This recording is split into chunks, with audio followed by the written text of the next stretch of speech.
최신 경제 동향에서 우리 사회 문제까지 분석하는 경제 트렌드 따라잡기.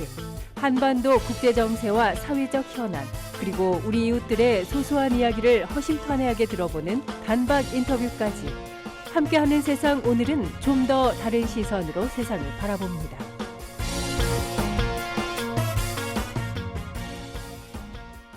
네, 감사원이 중간 감사 결과를 내놓으면서 정치권이 또 요동치고 있습니다. 감사원의 발표에 따르면 문재인 정부가 주택 등 주요 국가 통계를 광범위하게 조작했다라는 취지인데요.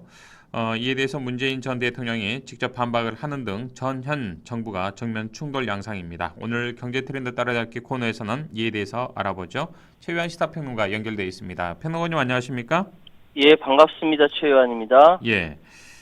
자, 평론가님 먼저 오늘 본론 들어가기 앞서서 국회에서의 이재명 더불어민주당 대표에 대한 체포동의안 가결, 이 사안 좀 어떻게 지켜보고 계셨는지요, 평론가로서. 아이고, 한숨부터 나오는데요.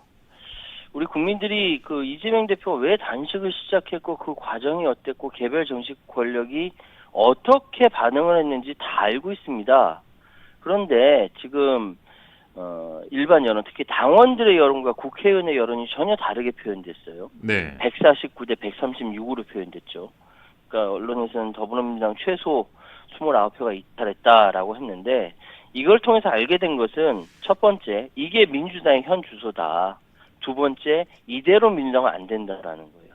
앞서 이용빈 의원님께서 여러 가지 좋은 말씀을 해주셨지만, 네. 이 상황이 벌어지고 나서 민주당 탈당보다 입당이 3배 정도 더 많이 나타나고 있어요. 입당 숫자가 더 많다고 들었습니다, 저도. 예. 네, 4,000명 정도가 탈당했고 네. 13,000명이 입당을 하는 거예요. 이게 무슨 의미냐면은 77.7%의 지지율로 당선된 당대표를 흔드는 현상이 일반 당원들의 의지와 무관하게 벌어진 것이고, 이제 직접 당원들을 움직이겠다라는 의지가 표현된 네. 것이라고 생각이 돼요. 그러니까 내년 총선을 앞두고 총선 공천에 당원들이 직접 개입하겠다라는 의지고, 이거 받아들이지 않으면 민주당이라 하더라도, 설사 호남이라 하더라도 총선이 크게 어려질 것이다. 네. 말씀드리겠습니다.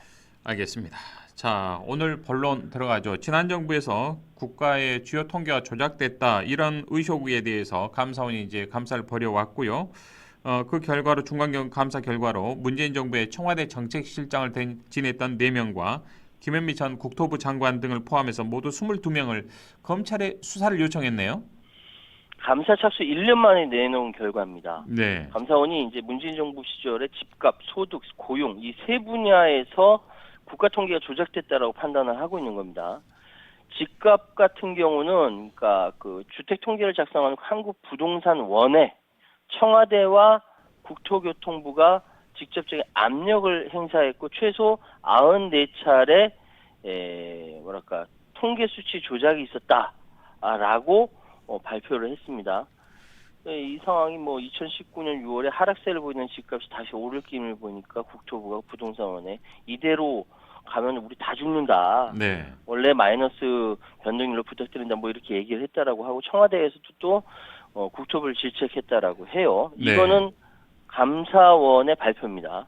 소득고용지표 마찬가지로 청와대가 개입해서 왜곡과 조작이 있었고, 이렇게 조작한 통계를 소득주도 정책 성과 홍보에 이용했다라고 이야기를 했습니다. 그래서 이 상황에 대해서 감사원이 전 정부, 문재인 정부의 관련자들 22명을 검찰에 수사 요청했다. 다만 문재인 전 대통령의 개입은 확인되지 않았다라고 밝혔습니다. 예. 자, 정말 후폭풍이 거센데요. 문재인 정부 당시 인사들은 지난 정부에서 집값 등 국가의 이제 주요 통계를 조작했다, 이런 감사원 감사 결과에 대해서 전 정부가 통계를 조작한 게 아니라 현 정부에서 감사를 조작한 것이다, 이렇게 정면으로 맞서고 있는데 어떻습니까?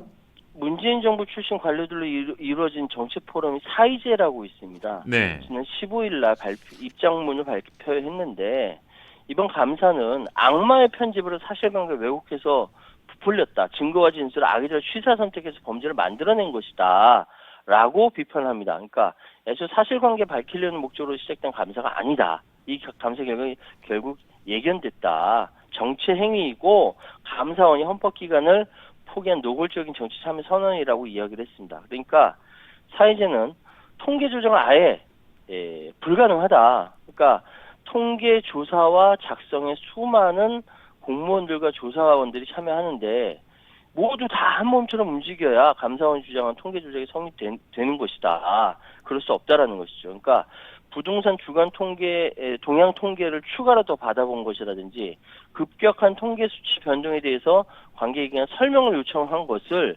압력으로 바꾼 것이다라고 얘기하면서 네. 결국 문재인 정부 기간에 부동산 통계를 둘러싼 사회적 논쟁이 벌어졌던 그 사실을 보아서도 조작한 게 아니다라고 강력하게 반발하고 있습니다. 네. 자, 이번 감사원의 감사 중간 감사 결과 발표에 대해서 여당과 대통령실이 각각 따로 입장을 냈네요. 15일에는 대통령실에서 충격적인 국기문란의 실체가 드러난 것으로 보인다라면 짧은 입장문을 냈는데 17일에는 책임을 묻고 바로잡지 않는다면 우리도 회계조작 공범은 마찬가지라고 밝혔어요. 그러니까 대통령실에서 직접적으로 이 문제에 대해서 앞으로 엄중하게 볼 것이고 기업으로 치자면 분식회계한 것이라고 비판했기 때문에 어떤 액션이 취해질 걸로 보이고요. 네. 국민의힘 여당의 국민의힘 역시 박대철 정책위 의장이 문재인 전 대통령이 알고 있었으면 통계 조작의 정점이라는 것이고 만약에 몰랐다라면은 청와대 보고책에 중대한 결함이 있는 것이다라고 밝혔습니다. 그러니까 감사원이 밝히고 청와대 그러니까 대통령실과 여당이 똑같이 받아서 비판을 한 것이죠. 네. 자, 정부와 여당이 이 같은 파상적인 공세에 맞서서 문재인 전 대통령이 직접 반박에 나섰죠. 그러니까 지난 17일 SNS에 네. 2023년 9월 14일 날 발행된 한국노동사회연구소의 문재인 정부 고용노동정책 평가란 보고서를 공유하면서 자료를 첨부했어요. 이 자체가 문재인 전 대통령이 현재의 감사원에서 발표한 것은 거짓이다라는 입장을 전면적으로 선수로 등장하게 된 것이죠. 네. 자, 당시에 말씀하셨던 한국노동사회연구소 자료에 구체적으로 이게 어떻게 좀 적시가 돼 있습니까?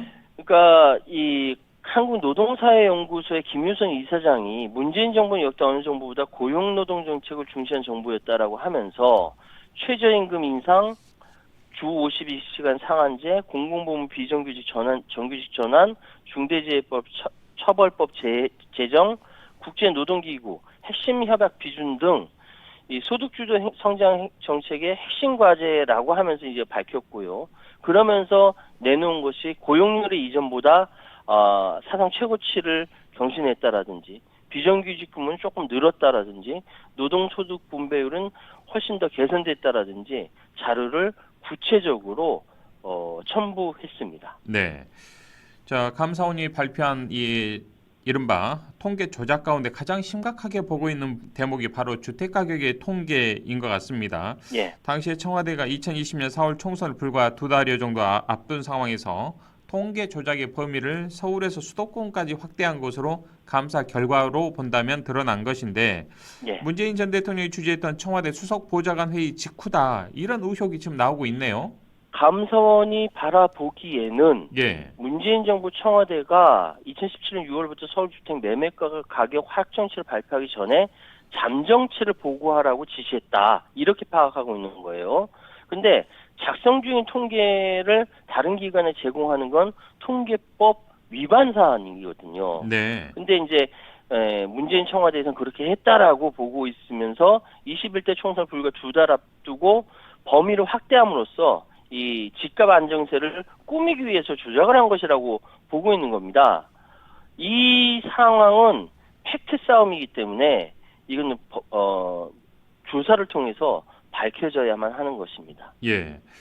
자, 이런 엄청난 사실을 감사원이 이른바 법 절차까지 어겨가면서 무리하게 발표했다. 이런 좀 곱지 않은 시선도 나오고 있는데 이게 어떤 이야기인가요? 이게 감사원이 발표할 때요. 중간 감사 결과라고 해서 발표를 했어요. 네. 근데 이 자체가 위법이라는 것이죠. 과거 국정원 전신이 안기부나 경찰, 검찰 종종 이렇게 이야기했죠. 중간 수사 발표. 공공연하게 피의 사실을 공표한 겁니다. 예. 자, 윤석열 정부들의 감사원이 민감한 사안, 특히 전 정부 정책에 대해서 비판할 때 이렇게 중간 감사 결과를 발표해 왔어요. 근데 이번에 보면은 정말 공소장에 버금가는 정도의 구체적인 혐의를 내용을 담고 있습니다. 그런데 감사원법에 감사원은 감사 결과 범죄 혐의가 있다고 인정할 때는 수사기관에 고발해야 한다. 이게 감사원법 35조에 명시가 되어 있거든요. 네. 그리고 이 35조에 따른 고발은 감사위원회의 의결을 거쳐야 한다라고 했는데 이번엔 고발이 아니라 수사 의뢰이고 이 부분은 감사위원회 의결을 거치지 않은 부분이거든요. 예. 그러니까 법 절차를 어겼다라는 이야기가 나올 수밖에 없는 이게 거죠. 좀 워낙 예민한 지점이라 좀 더 다시 한번 확인해 보죠. 감사위원 회의에 감사위원들의 의결을 거치지 않아도 되는 예를 들어서 뭐 예외 규정이라든지 이런 건 혹여 있는지 모르겠습니다. 이게 있는데요. 잘 들어보세요. 네. 증거 인멸이나 도피 우려가 있을 때는 감사위원회 의결 없이 수사를 요청할 수 있다는 단서 규정이 있습니다. 네. 요 단서를 활용해서 윤석열 정부 출범 이후 수사 요청 내지 수사자료 통보 이 우회적인 방법으로 검찰 수사자료를 넘겨왔거든요. 검찰이 이걸 근거로 수사하고요. 그런데 이 자료가 어디 있습니까? 국토부에 있는 거잖아요. 증거인멸을 할 수가 없잖아요. 이 얼굴 다 알려진 사람 도피 우려가 있습니까? 도피할 수 없거든요. 네. 전 정부 뭐 청와대에 있던 사람들이라든지 국토부 장관이 어디를 도피해요. 근데 이 부분이 어떤 스타일이냐면은 문재인 정부 그러니까 윤석열 정부의 사실상 뭐 실력자라고 불리는 감사원의 거의 1인자라고 불리는 유병호 사무총장 스타일이 이런 스타일이라는 게 감사를 특수수사하듯이 예. 하는 것이다. 이 상황이다라고 이야기를 하고 있는 거죠. 예. 살짝 여론의 힘도 얻어가면서 또 분위기를 그렇죠. 봐가면서 하는 그런 스타일이다. 이런 말씀이신 것 같은데. 자, 감사원이 또 감사위원회 정식 고발이 아닌 이른바 이제 우회적인 방법으로 수사 요청을 하는 게 문제가 있다는 거 아니겠습니까? 그러니까 그 자체가 불법이라는 겁니다. 감사위원회에서 의결을 하거나 아니면 간담회라도 열어서 감사위원들의 동의를 받은 다음 공개해야 돼요. 그 전에 공개하는 건 불법입니다. 그러네요. 이거하고 규정상으로. 똑같은 사례가 작년에도 있었어요. 예. 뭐냐면 서해 공무원 피격 사건입니다. 그때 20여 명을 수사 요청을 똑같이 했고요. 미리 발표하고. 근데 재판에 회부된 것은 뭐 서훈 전 안보실장과 박지원 전 국장도 4명뿐이었거든요. 그런데 이 서해 공무원 피격 사건이 지난 6월에서야 감사위원회에 부의됐습니다. 예.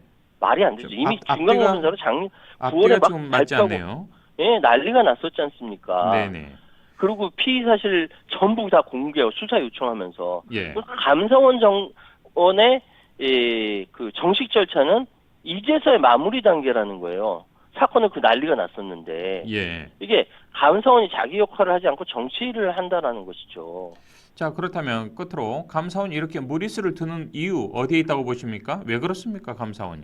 전현희 전 국민권익위원장에 대해서 표적 감사를 했다라고 해서 공수처에서 감사원에서 압수수색했었죠. 그래서 아주 난리가 났었어요.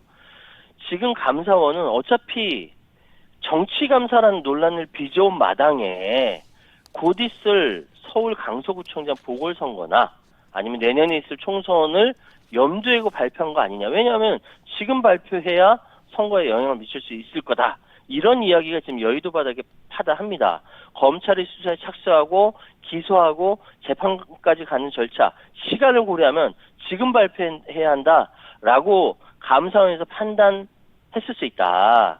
그런데 감사원은요, 감사위원회가 주가 되지 사무처는 보조기관입니다.